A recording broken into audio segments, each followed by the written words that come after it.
नमो बुद्धाय। स्वागत है आपका प्राचीन कहानियाँ चैनल में। आपको ऐसी और कहानी भगवान बुद्ध के बारे में सुननी है, चैनल को सब्सक्राइब कीजिए और लाइक कमेंट करें। तो चलिए शुरू करते हैं आज की कहानी। एक सुजाता की कहानी का प्रारंभ। प्राचीन भारत के उरुवेला ग्राम में एक छोटी सी नदी के किनारे सुजाता नाम की एक युवा लड़की रहती थी। उसका चेहरा चांद की तरह उज्ज्वल था, लेकिन आंखों में गहराई थी जो उसके जीवन के संघर्षों को प्रतिबिंबित करती थी। सुजाता एक संपन्न किसान परिवार से थी, लेकिन उसकी दुनिया उसकी माँ के साथ सिमटी हुई थी।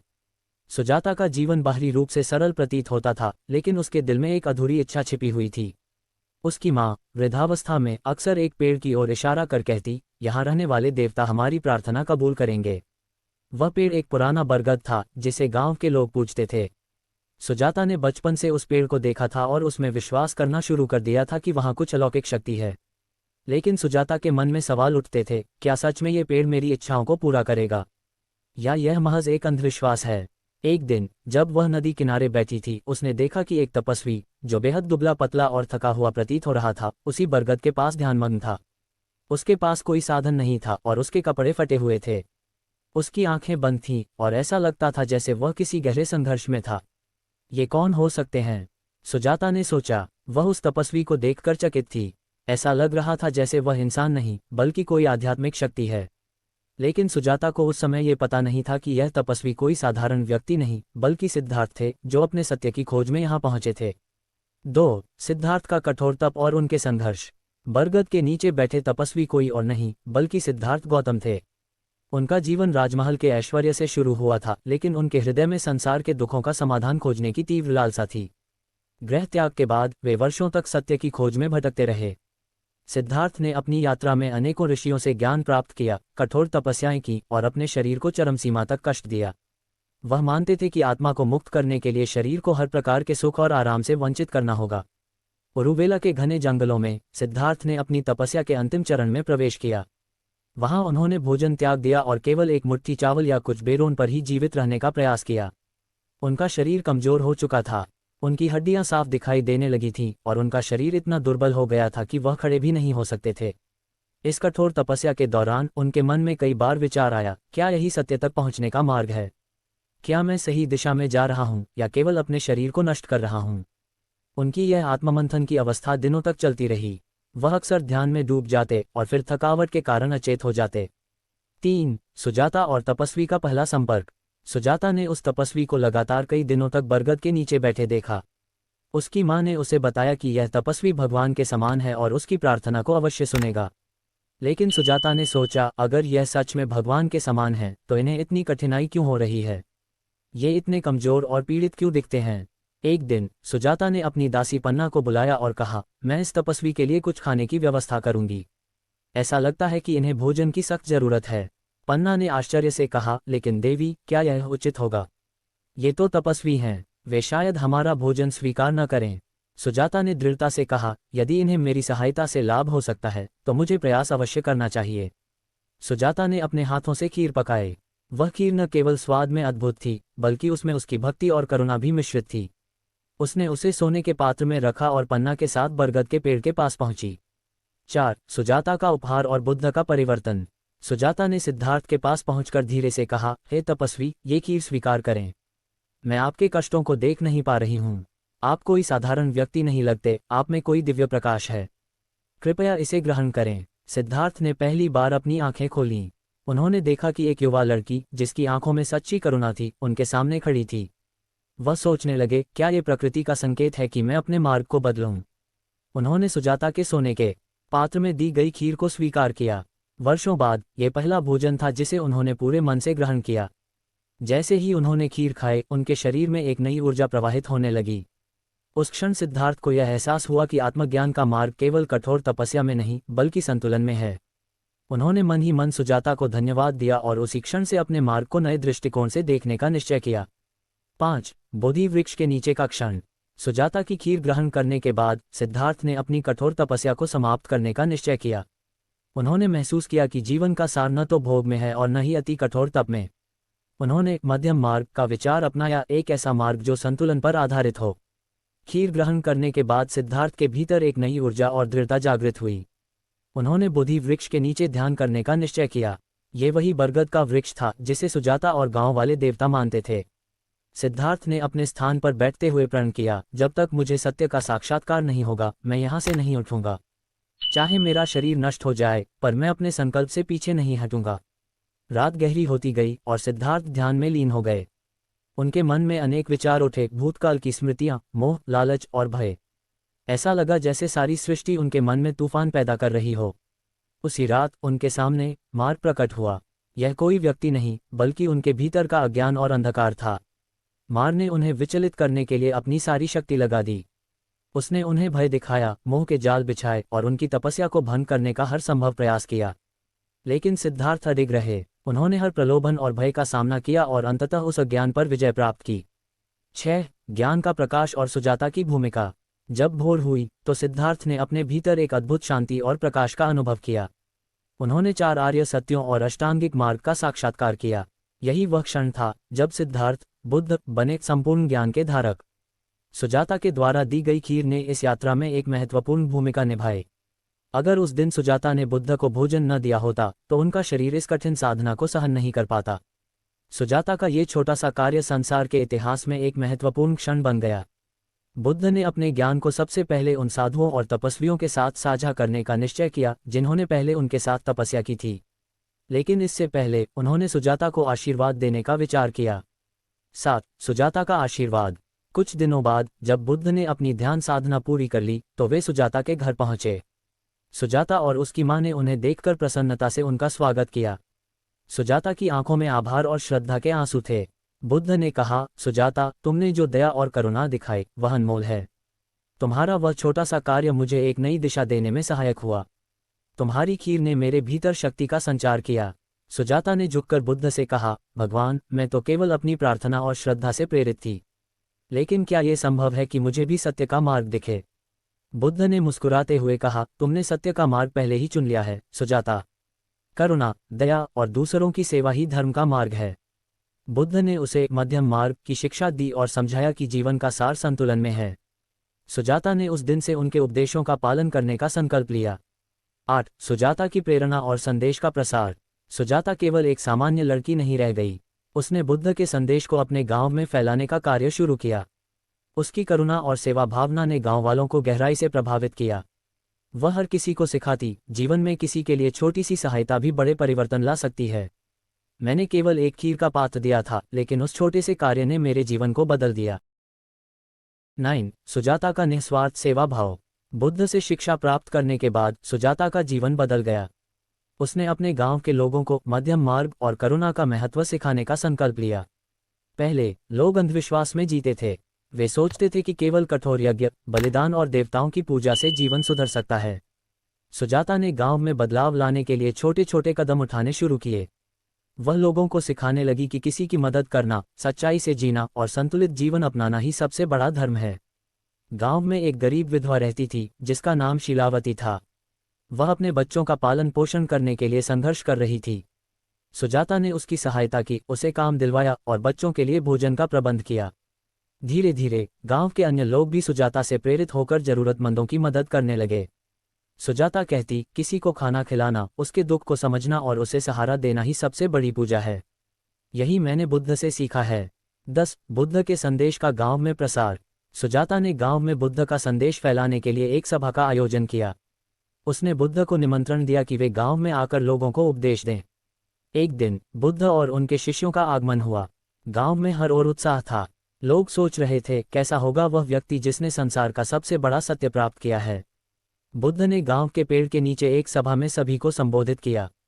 उन्होंने कहा, जीवन दुख और आनंद का मिश्रण है। यदि हम संतुलन से जीवन जीना सीख लें तो हर दुख से पार पाया जा सकता है। करुणा, दया और संतुलन ही जीवन का मार्ग है। गांव वालों ने पहली बार इतना सरल और सच्चा उपदेश सुना। बुद्ध ने उन्हें सिखाया कि किसी भी व्यक्ति का मूल्य उसके कर्म से होता है, न कि उसकी जाति, धन या शक्ति से।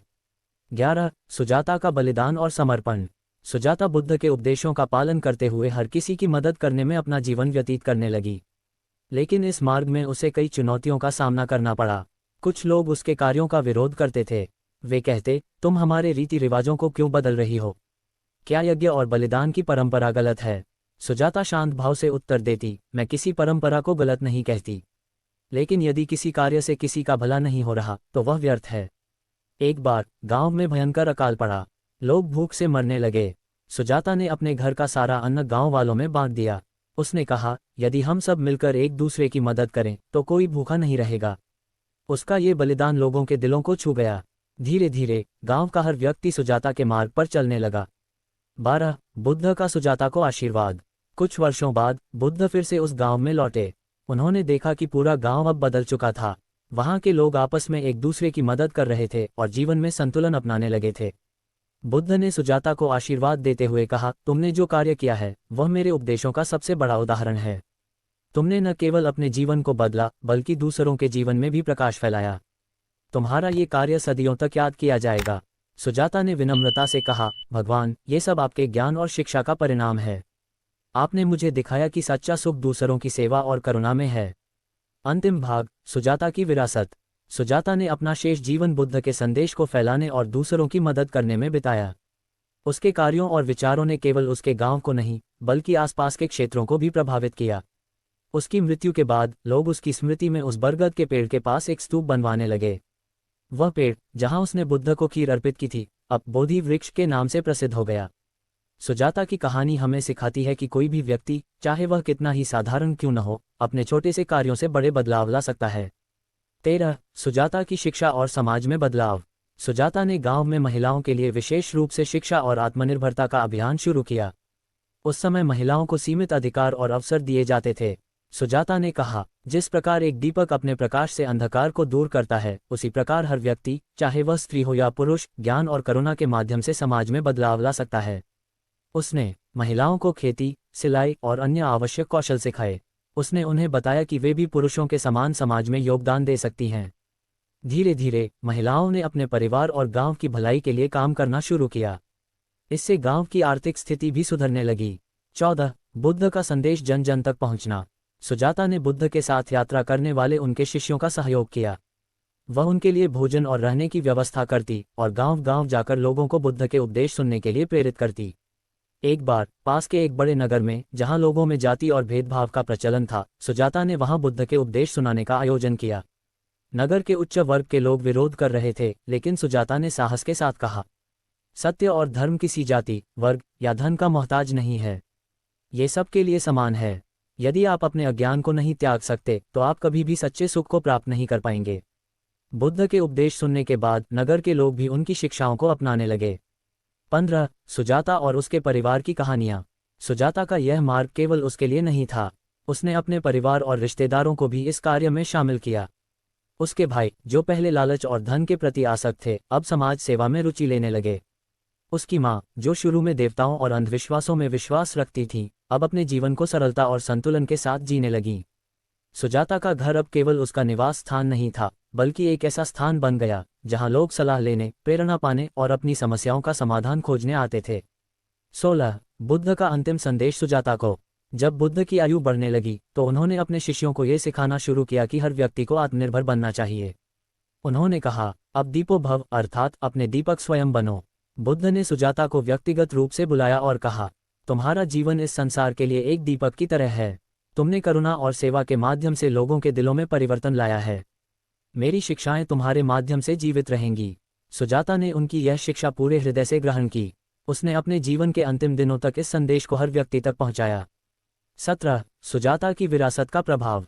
सुजाता की मृत्यु के बाद भी उसकी प्रेरणा जीवित रही। गांव वालों ने उसे एक देवी की तरह सम्मान दिया, लेकिन सुजाता ने अपने जीवन में सिखाया था कि हर व्यक्ति में देवत्व का अंश होता है। सुजाता की प्रेरणा से ही ओरुवेला गांव में अनेकों आश्रम और शिक्षालय स्थापित हुए। इन स्थानों पर बुद्ध के उपदेशों और उनके मध्यम मार्ग को सिखाया जाता था। सुजाता का जीवन इस बात का प्रमाण बन गया कि छोटे से छोटे कार्य भी बड़े बदलाव ला सकते हैं। एक खीर का पात्र जिसने बुद्ध के जीवन में संतुलन और ऊर्जा लाए, वही आगे चलकर पूरे संसार में सत्य, अहिंसा और करुणा का संदेश फैलाने का कारण बनी। अंतिम निष्कर्ष, सुजाता की कहानी न केवल ऐतिहासिक है, बल्कि यह हमें हर युग में प्रेरणा देती है। वह दिखाती है कि हर व्यक्ति, चाहे वह कितना ही साधारण क्यों न हो, अपने कार्यों से महानता प्राप्त कर सकता है। 18 सुजाता की शिक्षा का विस्तार। सुजाता की सेवा और बुद्ध की शिक्षाओं ने ओरुवेला गांव और आसपास के क्षेत्रों में एक सामाजिक आंदोलन की नींव रखी। लोग अब जाति, वर्ग और सामाजिक भेदभाव से ऊपर उठने लगे। सुजाता ने गांव में विशेष रूप से बच्चों की शिक्षा पर जोर दिया। उसने बच्चों को सिखाया, दूसरों के प्रति दया दिखाओ, लेकिन अपने आप को भी शिक्षित और सशक्त बनाओ। ज्ञान ही वह दीपक है जो हर अंधकार को मिटा सकता है। उसने गांव के बुजुर्गों को समझाया कि बच्चों को शिक्षा और संस्कार देना ही सबसे बड़ा धर्म है। इस पहल से गांव में नई पीढ़ी का उदय हुआ जो बुद्ध के मध्यम मार्ग और सुजाता के सेवा भाव का अनुसरण करने लगी। 19 सुजाता का धर्म समाज। सुजाता ने अपने जीवन के अंतिम वर्षों में एक धर्म समाज की स्थापना की जिसे मध्यम मार्ग संघ कहा गया। ये संघ बुद्ध के उपदेशों के प्रचार प्रसार और समाज सेवा के लिए काम करता था। संघ में पुरुषों और महिलाओं को समान रूप से शामिल किया गया।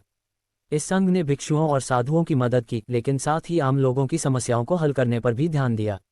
ये संघ भोजन, आश्रय और शिक्षा प्रदान करता था।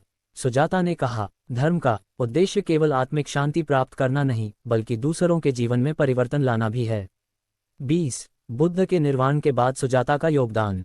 जब बुद्ध का महापरिनिर्वाण हुआ तो उनके शिष्यों में गहरा शोक था, लेकिन सुजाता ने उन्हें साहस और प्रेरणा दी। उसने कहा, बुद्ध का शरीर चला गया है, लेकिन उनका संदेश हमारे साथ है। अब ये हमारा कर्तव्य है कि हम इसे जीवित रखें और इसे हर कोने में पहुंचाएं। सुजाता ने बुद्ध के निर्वाण के बाद भी उनकी शिक्षाओं को फैलाने का कार्य जारी रखा। उसने गांव-गांव जाकर लोगों को यह समझाया कि बुद्ध का संदेश केवल धर्म का हिस्सा नहीं है, बल्कि यह हर व्यक्ति के जीवन का मार्गदर्शन है। 21 सुजाता का अंतिम संदेश। अपने जीवन के अंतिम दिनों में सुजाता ने अपने शिष्यों और गांव वालों को बुलाया। उसने कहा, मैंने बुद्ध के मध्यम मार्ग को अपनाकर जीवन जिया। इस मार्ग ने मुझे सिखाया कि जीवन का असली उद्देश्य दूसरों के जीवन में रोशनी फैलाना है। याद रखो, कोई भी कार्य छोटा नहीं होता यदि वह प्रेम और करुणा से किया जाए। सुजाता ने अपने जीवन का अंतिम समय उसी बोधि वृक्ष के पास बिताया जहां उसने बुद्ध को कीर दी थी। उसकी मृत्यु के बाद उसके शिष्यों ने वहां एक स्तूप का निर्माण किया जो सुजाता के बलिदान और सेवा भावना का प्रतीक बन गया। 22 सुजाता की शिक्षा का प्रभाव आने वाली पीढ़ियों पर। सुजाता के धर्म संघ और उनके कार्यों का प्रभाव सदियों तक बना रहा। उनके द्वारा सिखाए गए मूल्य करुणा, सेवा और संतुलन समाज के हर कोने में फैल गए। बोधि वृक्ष के नीचे से शुरू हुई यह छोटी सी कहानी आने वाले समय में बौद्ध धर्म के विस्तार का आधार बनी। सुजाता की शिक्षा और बुद्ध का संदेश केवल भारत तक सीमित नहीं रहा, बल्कि पूरे एशिया और फिर विश्व में फैल गया। निष्कर्ष, सुजाता का स्थान इतिहास में। सुजाता का जीवन ये सिखाता है कि परिवर्तन के लिए बड़े साधनों की आवश्यकता नहीं होती। एक साधारण व्यक्ति भी यदि वह सच्चे मन और करुणा से कार्य करे तो वह संसार में बड़ा बदलाव ला सकता है। सुजाता की कहानी केवल बुद्ध के जीवन का एक अध्याय नहीं, बल्कि एक प्रेरणा है कि हर व्यक्ति में वह शक्ति है जो अपने कार्यों से इतिहास बना सकता है। 23 सुजाता का गहरे आत्मनिरीक्षण का मार्ग। सुजाता का जीवन केवल बाहरी कार्यों तक सीमित नहीं था, बल्कि वह एक गहरे आत्मनिरीक्षण की प्रक्रिया से भी गुजर रही थी। बुद्ध के उपदेशों को जीवन में उतारने से पहले उसने अपनी आत्मा के भीतर झांका और अपने मानसिक अवरोधों को समझने की कोशिश की। एक दिन उसने ध्यान किया, मैंने दूसरों के लिए बहुत कुछ किया है, लेकिन क्या मैं खुद को समझ पाई हूँ? क्या मैं अपने भीतर की असल शांति और संतुलन को महसूस कर पा रही हूँ? सुजाता ने पाया कि स्वयं के भीतर शांति और संतुलन की खोज तभी संभव है जब हम अपने भीतर के भय, ईर्ष्या और आत्मोह को समझकर उसे समाप्त करने की कोशिश करें। ये सच्ची सेवा की पहली सीढ़ी थी, अपनी आंतरिक दुनिया को समझना और उसे सुधारना। इसके बाद उसने अपने कामकाजी जीवन और सेवा कार्यों के साथ साथ ध्यान और साधना को भी अपनी दिनचर्या में शामिल किया। यह आत्मनिरीक्षण की प्रक्रिया उसे और अधिक संतुलित और दृढ़ बना गई। 24 सुजाता और बुद्ध का साथ। सुजाता के जीवन में बुद्ध का प्रभाव निरंतर बढ़ता गया। बुद्ध के साथ उनकी बातचीतें, उनके द्वारा साझा किए गए विचार और उनके मार्गदर्शन ने उसे एक नई दिशा दी। वह जानती थी कि केवल बुद्ध की शिक्षाएं ही उसे आत्मिक शांति और सच्चे ज्ञान की ओर ले जा सकती हैं। एक दिन सुजाता ने बुद्ध से पूछा, भगवान, जीवन में संतुलन कैसे प्राप्त करें जब हर ओर संघर्ष और भ्रम होता है? बुद्ध मुस्कुराए और उत्तर दिया, संघर्ष और भ्रम तो जीवन का हिस्सा हैं, सुजाता। सच्चा संतुलन तब आता है जब हम उन्हें अपने भीतर से बाहर न होने दें। यही है मध्यम मार्ग, संतुलित दृष्टिकोण अपनाना, न अधिक न कम। सुजाता ने इस उत्तर को जीवन में उतारने का संकल्प लिया। वह जानती थी कि संतुलन बाहरी दुनिया से नहीं, बल्कि भीतर से आता है। 25 सुजाता का नेतृत्व और समाज में बदलाव। सुजाता ने अपने जीवन में जिस तरह से बदलाव लाया, वही बदलाव उसने समाज में भी फैलाया। उसने समुदाय के नेताओं को यह सिखाया कि नेतृत्व केवल सत्ता या नियंत्रण से नहीं, बल्कि सेवा, करुणा और समानता से आता है। गांव में एक बार एक बड़े विवाद ने जन्म लिया था, जहां दो समुदायों के बीच हिंसा होने का खतरा था। सुजाता ने दोनों समुदायों के नेताओं को एकत्र किया और कहा, हमें ये समझने की जरूरत है कि हम सभी एक ही परिवार के सदस्य हैं। यदि हम आपस में लड़ते रहेंगे तो किसी को भी जीत नहीं मिलेगी, लेकिन अगर हम एक दूसरे का हाथ थामें तो हम सब साथ में बढ़ सकते हैं। उसके शब्दों का असर हुआ और दोनों समुदायों के लोग शांति से सहमति पर पहुंच गए। सुजाता का ये नेतृत्व न केवल एक समर्पित कार्य था, बल्कि यह समाज में सकारात्मक बदलाव लाने की दिशा में एक महत्वपूर्ण कदम था। 26. सुजाता की मृत्यु और उसके बाद का प्रभाव। सुजाता की मृत्यु के समय उसके गांव और आसपास के क्षेत्र में गहरी शोक लहर दौड़ गई। वह व्यक्ति नहीं, बल्कि एक प्रेरणा बन चुकी थी। उसके जीवन ने यह सिद्ध कर दिया था कि सच्ची शक्ति सेवा और करुणा में निहित होती है। उसकी मृत्यु के बाद उसके द्वारा स्थापित धर्म समाज और संघ ने उसका कार्य जारी रखा। गांव वालों ने सुजाता की स्मृति में एक छोटा सा मंदिर और स्तूप बनाया, जिसमें सुजाता की शिक्षा और बुद्ध के मध्यम मार्ग के बारे में सिखाया जाता था। 27. सुजाता का योगदान और उसके बाद की पीढ़ियां। सुजाता के योगदान का प्रभाव आने वाली पीढ़ियों पर गहरा पड़ा। उसके द्वारा फैलाए गए विचार और कार्यों ने बौद्ध धर्म के सिद्धांतों को व्यापक स्तर पर फैलाया। उसकी शिक्षा ने केवल बुद्ध के उपदेशों को ही मजबूत नहीं किया, बल्कि समाज को एक नया दृष्टिकोण भी दिया। शिक्षा, करुणा और आत्मनिर्भरता की जो नींव उसने रखी थी, वह आने वाली पीढ़ियों के लिए एक प्रेरणा बन गई। सुजाता की मृत्यु के कई सालों बाद भी लोग उसे एक संत के रूप में याद करते थे, जिसने समाज में बदलाव लाया था। अंतिम विचार, सुजाता और उसकी धरोहर। सुजाता की कहानी इस बात का जीवंत उदाहरण है कि सच्चे परिवर्तन के लिए केवल बड़े और महान कार्यों की आवश्यकता नहीं होती। एक छोटा सा कार्य, जैसे कि किसी को भोजन देना या उसकी मदद करना, किसी के जीवन को बदल सकता है। उसकी शिक्षा और कार्य आज भी हमें ये सिखाते हैं कि जीवन में सच्चा सुख और शांति दूसरों की सेवा और करुणा में निहित है। सुजाता की धरोहर आने वाली पीढ़ियों को ये प्रेरणा देती रहेगी कि वे अपने जीवन में बदलाव लाने के लिए न केवल स्वयं से प्रेम करें, बल्कि दूसरों के लिए भी अपने हृदय में करुणा और दया का स्थान